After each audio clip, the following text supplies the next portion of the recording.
So, there's always a saying that before you break the law, you must know it and you study and do your proper due diligence.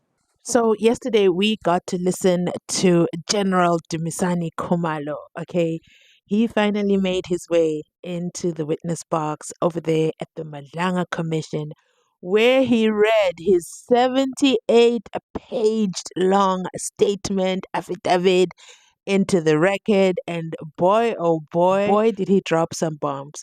But all in the while, in the back of my mind, as I continued to listen to him, I said, where, oh, where could Paul O'Sullivan be? Why do I bring up Paul O'Sullivan? Well, the name Paul O'Sullivan and Dumisani Khumalo are very synonymous. Let me tell you something.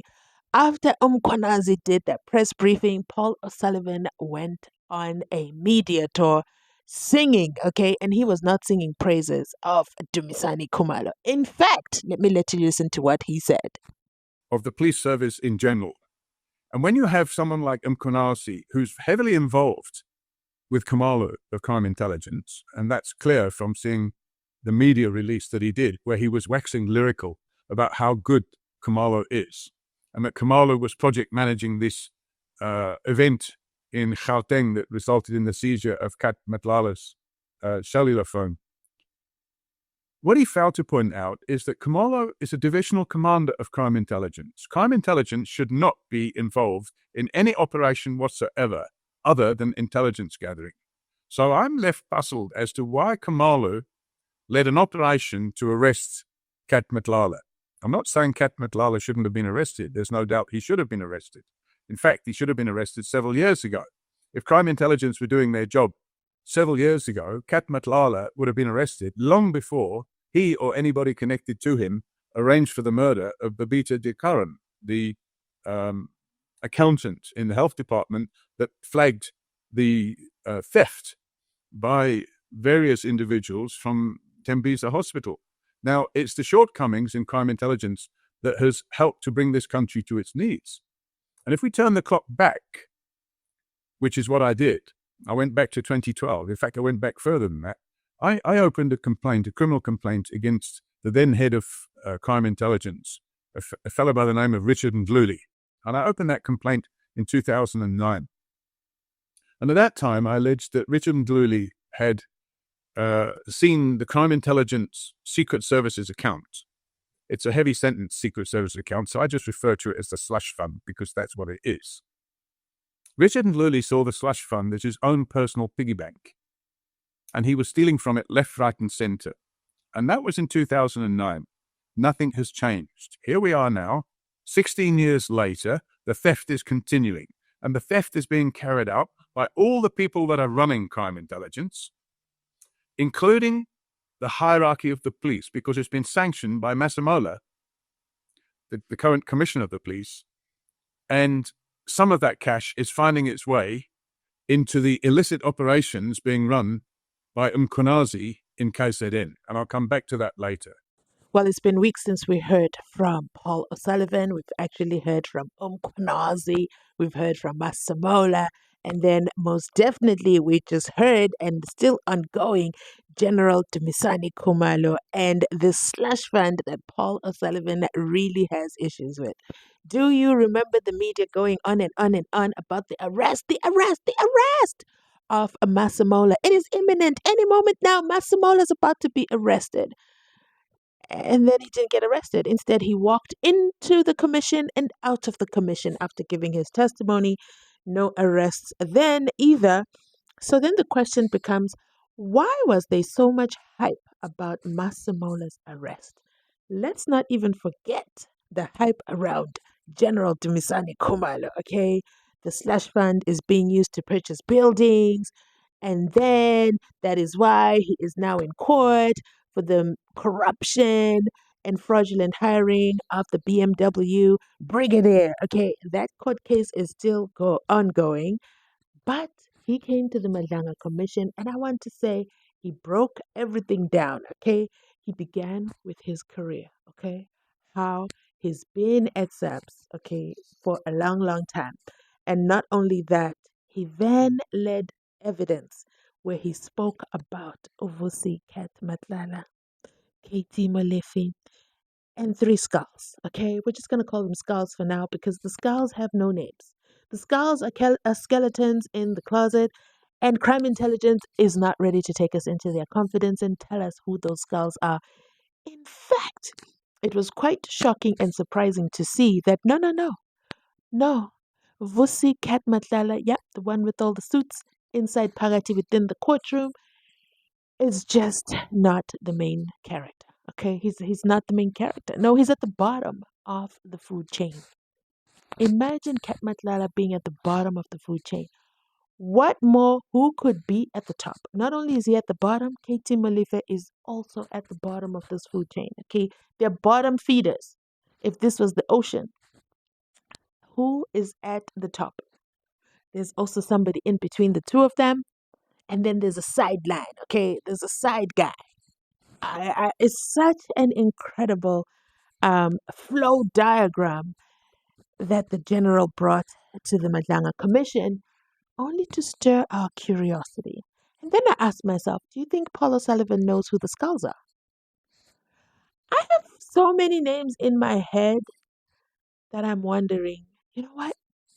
How did they amass their wealth? Are their names also going to suddenly be dropped inside this Madanga Commission? It'll be quite interesting. So I've written the names down in a tiny little paper, okay? I'm not going to say them aloud because I'm just a girl, okay? I do not have funds to be dragged into court for naming names. But I'm going to write these names down. I'm going to look at them after the Madanga Commission to see if my guess of the 3 skulls makes any kind of sense. If you have some guesses of who the 3 skulls could be, drop the names in the comment section down below, okay? Everything is alleged at this point. But I want to then go into the WhatsApp chats. Oh my goodness. We already know about the WhatsApp chats between Kat Matlala and Brown Mokhotsi, okay? Lieutenant General Nhlanhla Mkhwanazi broke those down for us in detail, not only when he was at the Madanga Commission, but during that infamous or famous press briefing, combat press briefing, depending on which side of the spectrum you're on. But then there's a brand new name that came to town yesterday. Major General Sinona and his beloved son, okay, Tato Sinona. It's a family business there in the chat, okay? They've probably got a WhatsApp chat. And both of them are being linked to WhatsApp messages with Kat Matlala. Now, if you've been following the Kat Matlala story, and if you haven't, I've done several videos. Okay, during one of his bail appearances, the lawyer said they are faking all this communication. I wonder if they took a look at Major General Sinona's phone, if those messages would be fake, or if the Section 204 would also reflect these WhatsApp communications. That is going to be an interesting development. So that's definitely a developing story. And then there's the famous, or should I say infamous at this point, the other Mkhwanazi. No, Julius Mkhwanazi. No, I didn't make a mistake. I wasn't trying to say Julius Malema. Julius Malema has his own battles over there, okay, because he's just waiting for his judgment in the firearm pew-pewing that he did over there at the EFF. And you know what is actually quite, I think for him, which is quite sad, Floyd isn't even going to be there to comfort him. Floyd has gone away with the wind and started his own political party, free and clear from any EFF stain. I wonder what that could feel like, since they were once brothers. But anyway, we are not there. I'm digressing. So, there's the acting police chief, Julius Mkhwanazi. There were no blue lights that were fitted by the city. I didn't fit any blue light. The city didn't fit any blue light. IPED and the municipality is lying. No, the municipality didn't. The letter of municipality is very clear that the city didn't put any blue lights. You see, I was part of those processes. I didn't put the city didn't put blue lights. You see, I can assure you, you can go to our fleet, you can go to any document, and this is a public institution. Anything that you do, any document that you touch, those files belong to public. There are documentation that must prove that. We said, come on, go and check the processes and the procedures of the city. Go to procurement and check. Go to fleet and check. There are no blue lights that were put in the police. That story comes from within individuals that wanted to destroy somebody's name and deal with character assassination. No relation to Lieutenant General Nhlanhla Mkhwanazi, the police commissioner of the KZN tiny little corner, as Shadrach Sevilla named it. Okay, don't come for me in the comment section. Sometimes people are here for the first time. I don't know why they don't read the room. They suddenly catch feelings. They catch feelings about stuff that I say. Know that if I'm saying it, I'm quoting someone. So when I say the KZN tiny little corner, those words are owned and trademarked by Shadrach Sevilla, the one and only disciplined member of SAPS, who happens to be on suspension, by the way, but he's so disciplined. But we're not there, okay? So basically, Julius. I don't know if it runs in the name. He was loud and proud, denied everything to do with Cat and the blue lights. Yet he finds himself suspended. I always talk about you can never misquote silence. You really can't. But it's so funny that there's this propensity, that when your name is mentioned in the commission, your first step is to run to the media and give a statement. I wonder why people cannot just be quiet and wait until they're inside the commission to give their official answer. Because the answer that they give outside there, they tend to land them in trouble. And then we tend not to forget what they've said. So he said he had nothing to do with the blue lights. But then he's suspended. I wonder why. I wonder why. Now, speaking of running to the media on a media tour, let's talk about Kelvin Rafadi. Now, Kelvin, for me, is the shocker of them all, okay? Of all the things that the General Dumisani Khumalo dropped yesterday, Kelvin Rafadi. I was like, oh my goodness. Is he not the one who ran to the media and said, Mkhwanazi should never have mentioned his name? You see, they think that the evidence that is presented, they are able to refute it. But Mkhwanazi never dropped evidence. He dropped his name, and Kelvin Rafadi caught feelings, and he went to the media, and he said, you know what, I do know Cat. Yeah. I mean, we grew up together. I used to rent cars from him. I mean, he said quite a lot, but he never told us. He never told us how intricately involved he is. So we're going to be hearing those WhatsApp messages, okay? But something in me said, you know what? Let's just go back and figure out who exactly is Kelvin Rafadi. Listen, I found some interesting things that he said in the archives. Let's listen to these together. I'll be back with the rest of my commentary. We've got so many rogue units in our country. And, the more rogue units that we have, there's more espionage that is going around in our country. And, people, they establish such facilities, but they camouflage it as, being a security training facility. So, there's always a saying that before you break the law, you must know it, and you study and do your proper due diligence. I mean, the communities in those areas, they're telling us that, there's a lot of crime activities that are going around, and they do not even trust these particular people that are gathered at that facility. But yet, our law enforcement, they misinterpret this particular issue as just being one of those that they've jumped the gun, and it's not actually a crime scene. It's still yet to be investigated. Crime expert Kelvin Rafadi joins us now live to give us more details. And we know that, members of the legislature still need to vote on this budget to say whether or not they agree. But to hear the Premier knowing that we live in a province with such high crime levels, is it advisable to cut community safety's budget by 300 million? Good day. It is not a wise move. What we can say, politicians must not play budget contestation when it comes to issues of crime, especially now that criminals are 10 steps ahead. And, this particular criminals, their crimes affect all sectors of society, especially in Gauteng, because Gauteng is the main hub of the economy in Africa. Everybody flocks in here.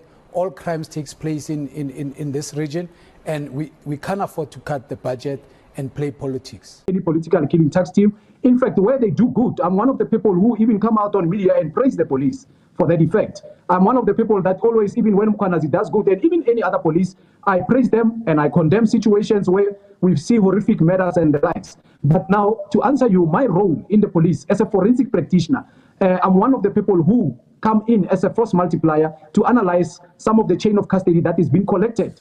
One would be tempted to say at this point we can't trust anybody. We cannot trust anybody because anytime a name is dropped, the evidence comes through. So we have Kelvin Rafadi, who I want to say has been masquerading as a crime expert, but then is being implicated in the Madlanga Commission. It's a developing story, so we're definitely going to be watching this closely. For me, it was how quick and furious he was when he did the media tours. For me, that was a red flag. That was a red flag. It was an eye opener. And now in the Madlanga Commission, under General Dumisani, he was mentioned by Kwanazi. That's what brought him out to do the media interviews. I think I watched 2 of them. And then the clips that I just shared, they're actually from last year. And he says, okay, he says it, not me, that, hey, you know, before you break the law, you must study it. Is this, you know what? Let's keep going. Everything has been interesting with the Madlanga Commission so far. And we're nowhere near done. We're just at the tip of the iceberg, at the very beginning. And with regards to Kelvin Rafadi, General Khumalo said, yeah, he's got WhatsApp messages. He's got the WhatsApp messages and they're printed out. I wonder what those WhatsApp messages say and if they do still uphold him as a crime expert. Let me know your thoughts in the comment section down below. Let me end this video here. I'll be back with another update throughout the day. So make sure you like, to comment, to subscribe. I'll catch you on my next upload. Bye.